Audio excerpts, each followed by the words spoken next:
Welcome back to Joe's Stunner Boxing. I'm still suffering. The morning after the night before my birthday bash, like I said in the previous video, I went to London to a really good little place called the Dome, which is in Tufnell Park.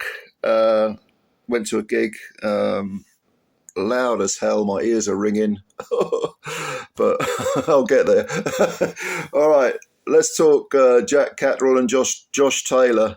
Long overdue rematch. Do I need to tell you a great deal about these two? Probably not really. Both southpaws. Catterall's 30, Taylor's 33.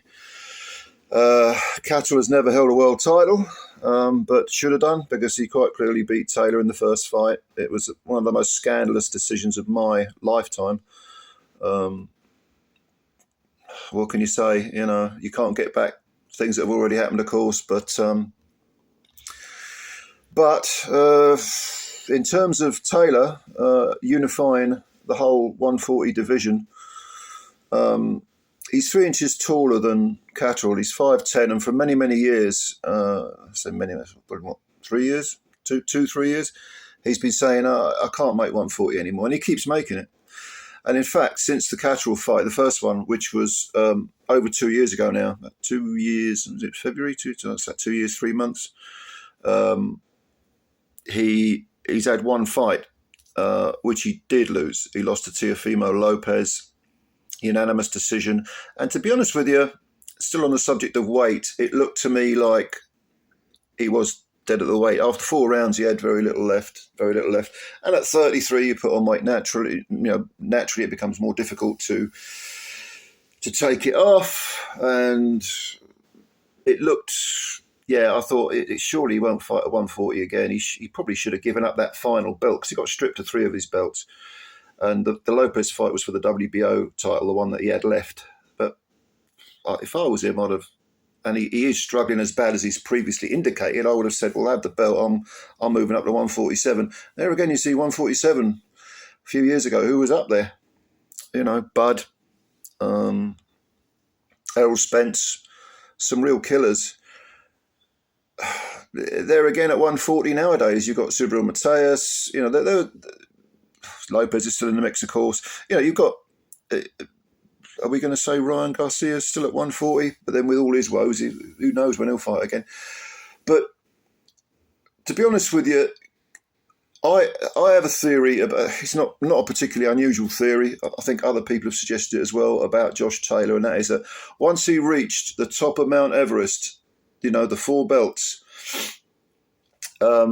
which was against Jose Ramirez. That was 3 years ago. It was May 2021. Once he collected all 4 of those belts, he seemed to.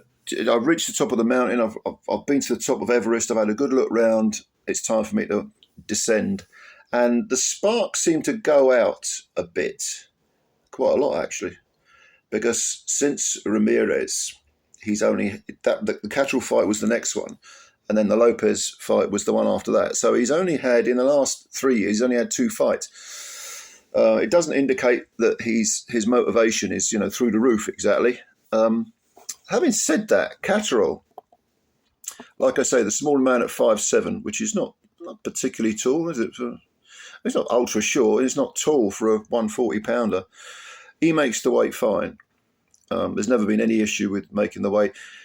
Since the Taylor fight, he beat Dara Foley and what was left of Jorge Linares on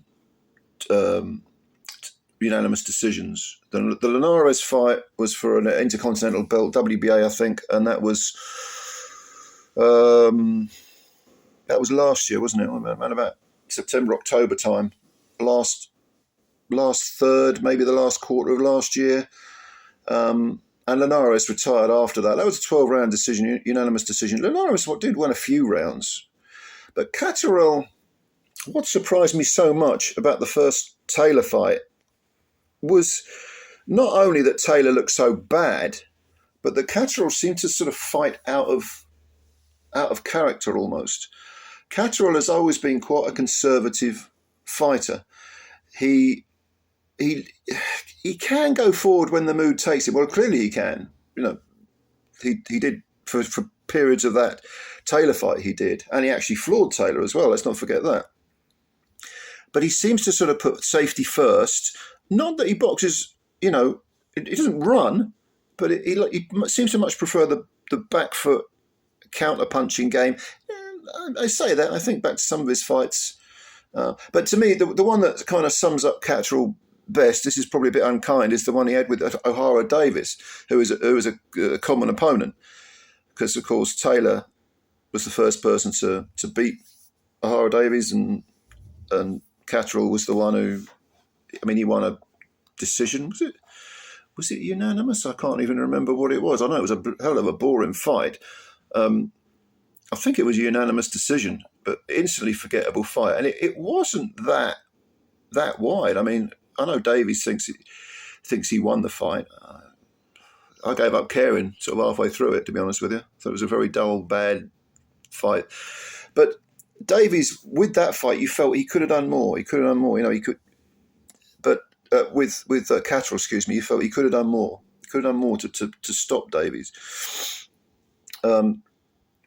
Whereas Taylor, when he was at his peak, was a come forward, beautiful counter puncher. Could box on the back foot or up front. Didn't mind. Good variety of punches. Just really did look the part. At one point, I would have said he's earned the right to call himself the best 140-pounder. Since he beat Ramirez, what's he done? Nothing at all. He looks like a guy who's got 1.5 feet in retirement, to be honest with you.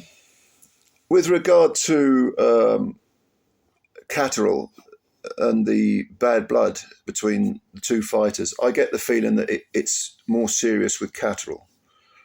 I think Taylor was almost browbeaten into taking this rematch. Catterall desperately wanted it, but there was a danger that he was putting all his eggs in one basket and saying, I've got to have Taylor again. I've got to rectify this wrong. And again, he seemed almost, if you look at the first Taylor fight prior to that, Taylor was giving him lip and winding him up and calling him a clown and everything, and Catterall wasn't really biting back. But since that defeat, Catterall's gone on the offensive verbally. How much of that was to try and, get the rematch signed? Possibly. But it's certainly, the bad blood has continued, and I think it's genuine with Catterall. Even quiet guys get pissed off sometimes. Sometimes, I'm reminded of the phrase "the worm that turned." But not that I'm suggesting Catterall's a worm. Quite the opposite. Nothing of the sort.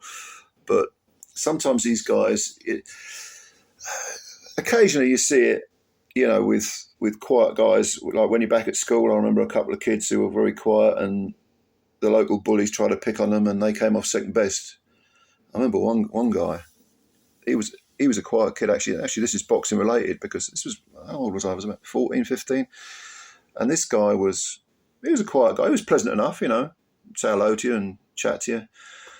But someone picked on him and he flattened him. He smashed him up bad, really, really bad. And it turns out that he was, on the quiet, he used to go to boxing gyms. He learned how to fight.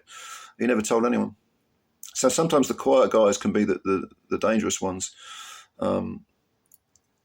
I think there's also one other thing I want to mention about Taylor, and that is that a few people have commented on rumours that he likes a drink, and maybe likes one too many drinks. I don't know.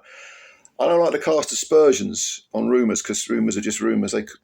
Some people say there's no smoke without fire. Well, sometimes there is, because sometimes people just pull things out of their arse that aren't relevant, that aren't real. But there is something about Taylor. I don't know whether it's drink, but his face, his skin tone, I guess you'd say, looks, whenever I've seen him interviewed over the last year or two, it looks almost like it's old beyond his years. Now, this could be a struggle to make weight, because you can look very sort of unwell, shall we say. But whatever the reason, I hope it isn't drink, obviously, because I wouldn't wish addiction on anyone. But something don't look right to me about Taylor when you consider he had that all the way up to the Ramirez fight, he had that sort of fresh-faced look about him. He was, even though it was difficult towards the end of that run to make the 140 limit, he would make it, reasonably healthily. For whatever reason, maybe it is age, finding it difficult to take the weight off. Maybe it is something like some sort of poor lifestyle choices. I don't know, but he doesn't look great, and I'll be interested to see the weigh-in, to see how if he looks really gaunt or if he looks unwell or whatever the case is. But I suppose I better make a prediction. Having said all that, I believe that I was really surprised when Catterall floored Taylor in the first fight. That's how bad Taylor was. Taylor was terrible in that fight. I think Catterall will win this probably on points, unless Taylor really has slipped dramatically and is just completely dead at the weight, in which case it's possible Catterall can stop him. Catterall will be motivated for this, highly motivated.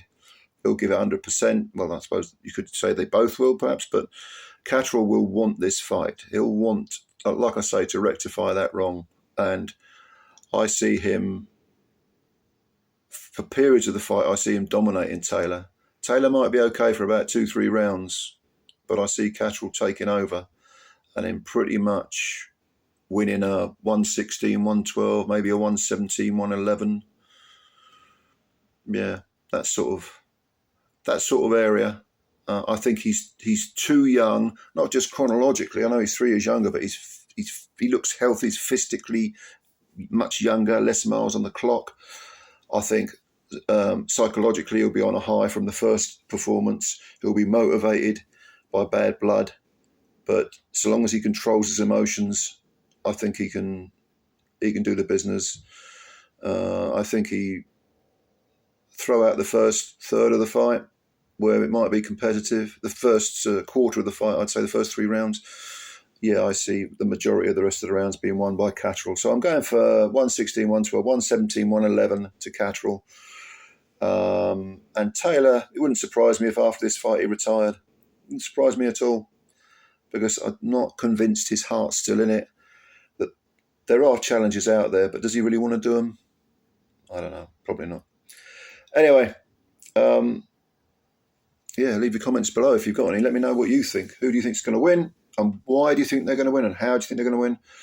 I think Catterall will be, as usual, conservative self to start with, and then we'll start to box a little bit more front-footed. And I think by the end of the fight, he'll be dominating Taylor. I would expect that to be the case. And probably beating him up. The last third of the fight, I think he'll probably beat him up. Whether he'll stop him or not, I'm not convinced. Could do, but anyway, let me know what you think. Comments below. Subscribe to the channel if you're new, please do. And also hit the like button. And I'm looking forward to reading what you've got to say. Thank you very much, and bye for now.